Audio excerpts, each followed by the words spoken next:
Блядь! Ни хера себе!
The Russian equivalent of Cape Canaveral is called Star City. Until recently, it was closed to outsiders and jealously guarded its outer space secrets. But in the wake of Glasnost, a sightings investigative team was invited to Star City. And when we got there, the first cosmonaut we spoke with told us that he had just had an encounter with a UFO. Sightings went to investigate cosmonaut sightings of UFOs, sightings similar to those reported by American astronauts, but dismissed by American scientists. A lot of things we see on the picture from space are things we're used to seeing here in the control center down here in Houston.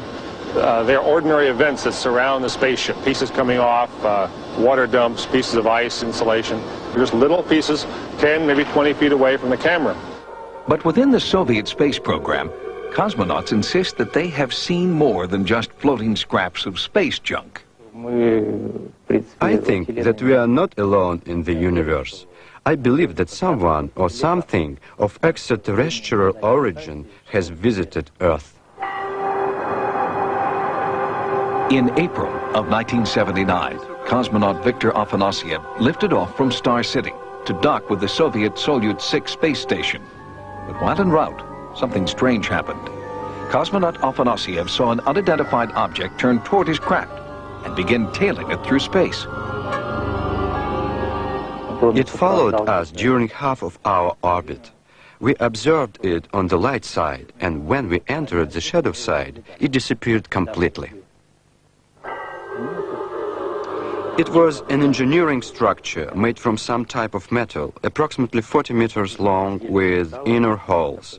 The object was narrow here and wider here, and inside there were openings. Some places had projections like small wings. The object stayed very close to us.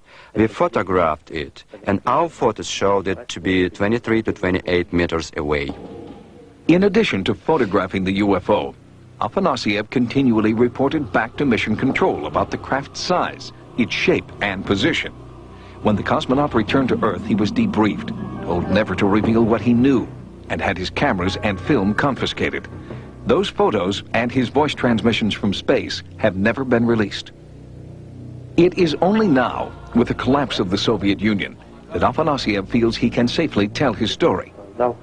It is still classified as a UFO because we have yet to identify the object.